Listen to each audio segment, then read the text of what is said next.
История нашей планеты неоднократно подтверждала, что жить здесь занятие довольно рискованное. На протяжении последних 540 миллионов лет на нашей планете произошло 25 массовых вымираний видов, 5 из которых приводили к исчезновению 90% всего живого.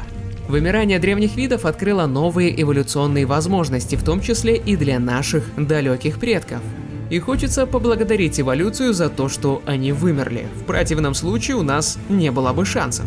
В этом выпуске я расскажу тебе о таких существах, которые запросто могли превратить твою жизнь в настоящий ад. Если не веришь, можешь после этого ролика посмотреть еще первую часть, и тогда уж точно не останется сомнений. Будь аммониты живы по сей день, то на море не ты собирал бы ракушки, а ракушки собирали бы тебя. Раковины этих головоногих моллюсков достигали 2 метров в диаметре, а сами аммониты были преимущественно хищными. По своему внешнему виду многие аммониты наверняка напоминали современных наутилусов, но только были намного более пугающими. Этот агрессивный морской сувенир, из которого торчали хищные щупальца, пожирал все, что превосходил размерами. Они вымерли около 66 миллионов лет назад в одно время с динозаврами. И слава богу. Упасть в водоем с пираньями – самая настоящая фобия множества людей. И ведь пугаются, казалось бы, маленьких рыбешек. А как насчет гигантской пираньи? Это не малобюджетный фильм ужасов, а суровая реальность 9 миллионов лет назад. Тогда в реках Аргентины водилась пиранья длиной в 1 метр. Такая могла бы с легкостью закусить человеком. Сила укуса мегапираньи относительно массы ее тела была больше, чем у тираннозавра. На душе сразу становится спокойнее, когда вспоминаешь, что все эти монстры давно вымерли. Самые крупные современные гребнистые крокодилы достигают в длину 7 метров и весят до 2 тонн. Если бы одного такого увидел Дайнозух, то, наверное, принял бы его за своего детеныша или, что более вероятно, просто съел. Дайнозух – крокодил из мелового периода длиной аж 12 метров и под 8,5 тонны весом. Был настолько суров, что ел динозавров, если эти олухи были неосторожны на водопое. При отсутствии последних мог также употреблять гигантских морских черепах и рыбу. Она в те времена тоже была куда солиднее нынешних экземпляров.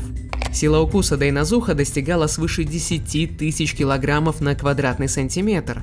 Для сравнения, у тираннозавра она почти вдвое меньше. Было бы из-за чего расстраиваться Рекс. Ну, тут особенно и рассказывать нечего. Возьми стрекозу. Взял, а теперь увеличь ее раз эдак в 4-5, чтобы размах крыльев достигал 70 сантиметров. Это и будет меганевра. В позднем каменноугольном периоде или карбоне эти существа были главными воздушными хищниками и поедали других насекомых. Если хищная стрекоза звучит не страшно, вспомни, что типичная добыча меганевры была размером с голубя. Вряд ли бы ты захотел отмахиваться от таких милашек каждый раз, когда собираешься выехать на дачу. Причина, по которой насекомые вырастали до таких огромных размеров, проста. Кислорода тогда было больше и трахеи работали эффективнее, вот стрекозы и дышали полной грудью.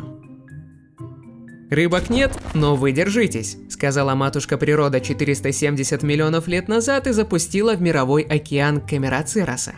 Выглядел родственник современных осьминогов, каракатиц и кальмаров весьма внушительно. Животина пряталась в раковине длиной до 10 метров. Из-под брони ракушки торчали загребущие щупальца, в недрах которых прятался мощный клюв. Эти вымершие треугольники воистину можно считать бермудскими. В их недрах исчезала вся доисторическая фауна. Панцири недостаточно трезвых трилобитов и ракоскорпионов моллюск перетирал в труху. Причем примитивные животные сами шли камероцеросам в пасть. Доисторический кракен залегал на дно и ждал, пока невнимательная добыча зайдет в радиус поражения. Добыча камероцеросов тоже была не маленькой. Ракоскорпион, которого моллюск мог захавать, достигал 2,5 метров в длину. При этом, как титанический моллюск находил свою жертву, неясно. Распространена точка зрения, что зрение у него было неважнецкое. При этом современные хищные коллеги камероцеросов во время охоты полагаются на глаза в первую очередь. Кто-то может различать цвета, кто-то аккумулировать и фильтровать свет на глубине. А поскольку окаменевших глаз камероцеросов никто не находил, вопрос остается открытым. Нет тела – нет дела. Палеонтологи искали доказательства гигантских плеозавров очень долго, но когда они наконец нашли их, им пришлось собрать костяную головоломку из примерно 20 тысяч фрагментов, чтобы понять, насколько он велик. Когда этот плеозавр впервые привлек внимание всего мира, его назвали Хищник Икс, потому что никто не знал точно, с кем они имеют дело. Ранние оценки размеров, которые делались, пока окаменелости потихоньку собирались воедино, давали Хищнику Икс 15 метров в длину. Со временем произошли две вещи.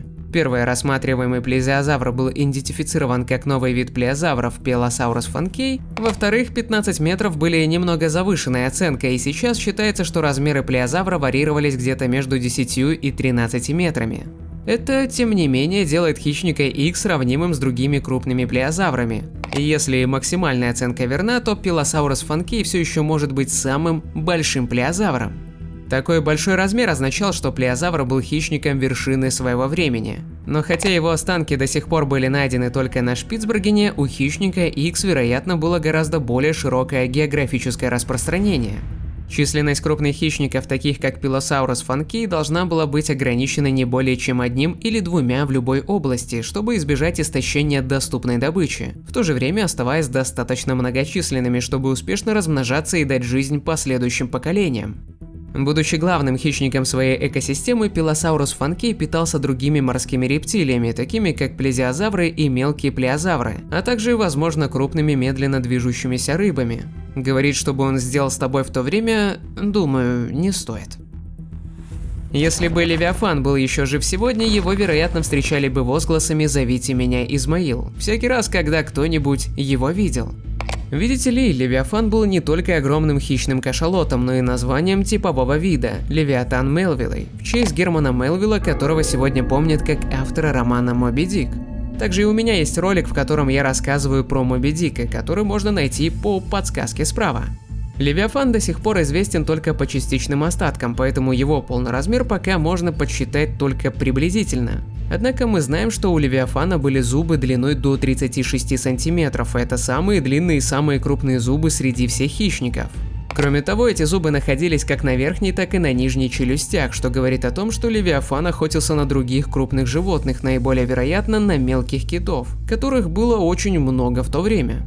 Такие большие зубы давали значительное преимущество для захвата добычи. Ими было легко прокусить жировой слой, чтобы поразить жизненно важные области.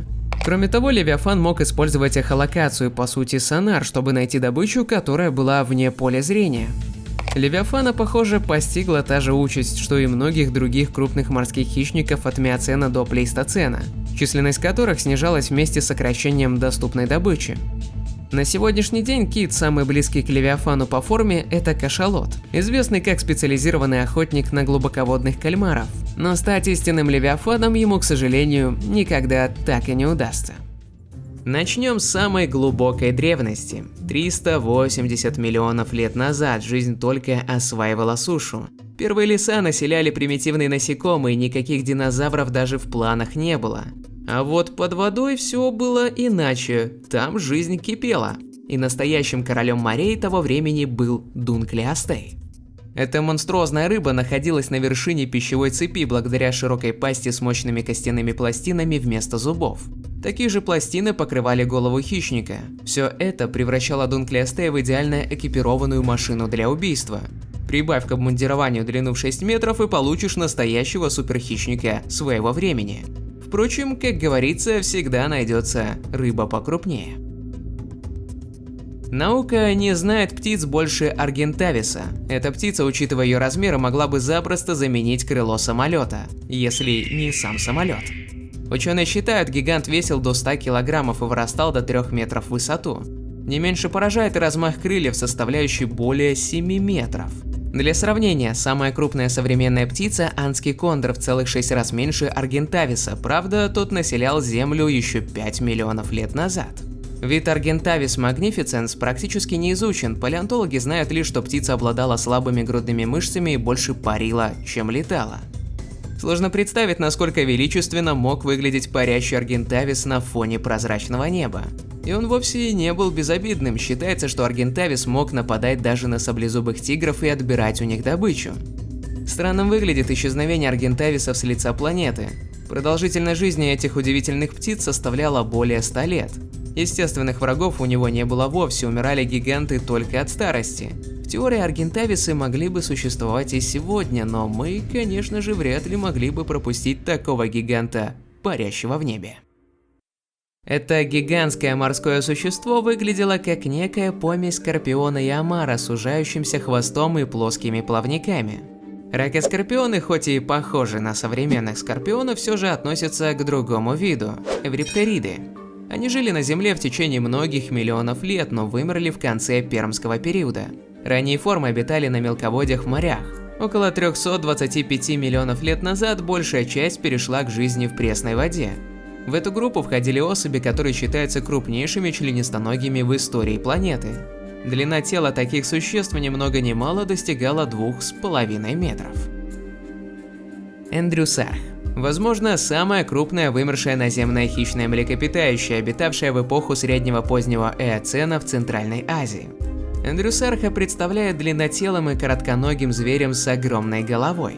Длина черепа составляла 83 сантиметра, а ширина черепа на уровне скуловых дуг 56, но размеры могут быть гораздо крупнее.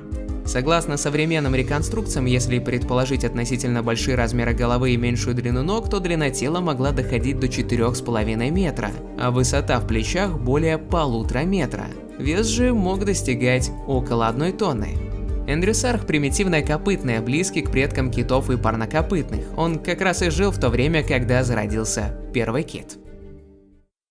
Это существо называют одним из самых крупных, если не самым крупным из всех, кто когда-либо бороздил небесные просторы. Название его связано с ацтекским богом Кецалькоатлем, который был известен в виде пернатого змея. Это был самый настоящий король неба, с размахом крыльев в 12 метров и ростом почти в 10. Однако вес его был довольно невелик, до 100 килограмм. У существа был заостренный клюв, которым оно собирало пищу. Длинным челюстям не мешало отсутствие зубов, а основной едой могли быть рыба и трупы других динозавров. Считается, что находясь на земле, четвероногое животное было настолько сильным, что могло взлетать прямо с места без разбега. Сравнивать это огромное животное с современными, конечно же, трудно, так как оно являлось птерозавром, прямых потомков у него не осталось. Но в свое время оно было наиболее связано с птеранодоном, который уже сравним с современными птицами, в частности с аистом марабу. Сближают их два факта: больше, чем обычно, размах крыльев и пристрастие к падали в качестве пищи. Практически никто в мире не любит скорпионов, в принципе, не безосновательно. Во-первых, они отвратительные, а во-вторых, жалят около 1 миллиона человек в год, из которых 3000 умирают. Если же ты относишься к тем немногим, кто от скорпионов без ума, то тебе наверняка понравилось бы в каменноугольном периоде. Представь, гуляешь себе по берегу доисторического океана, периодически теряя сознание из-за перенасыщенной кислородом атмосферы, а под ногами бегают скорпионы под 70 сантиметров длиной. Примерно собаку, только более плоские. Интересно, каково убегать от такой машины? Титанобоа, которая жила приблизительно 60-58 миллионов лет назад, во время эпохи Палеоцен, является самой что ни на есть крупной, длинной и тяжелой змеей из когда-либо обнаруженных. Ученые считают, что самые крупные особи могли достигать длины до 14 метров и весили приблизительно около 1 тонны. Ее диета обычно состояла из гигантских крокодилов и черепах, которые делили с ней территорию в современной Южной Америке. Ну, как делили? Скорее, просто пытались спастись. Знакомься, артоплевра, самая крупная из позвоночных в истории планеты Земля. Да, ты все правильно понял, это многоножка длиной 2,5 метра с бронированным телом из 30 сочлененных сегментов. Ширина очаровательного членистоногого как минимум 50 сантиметров. Во всяком случае, именно на таком расстоянии располагались цепочки следов, которые оно оставляло. Теоретически артоплевра была способна убивать людей с инсектофобией одним своим присутствием. Но не стоит переживать слишком сильно, она, очевидно, была растительноядным созданием. В ее капролитах обнаруживали преимущественно фрагменты спор папоротникообразных. Но не исключено, что артоплевра могла перехватить и какую-нибудь мелкую живую добычу, если та случайно ей подворачивалась.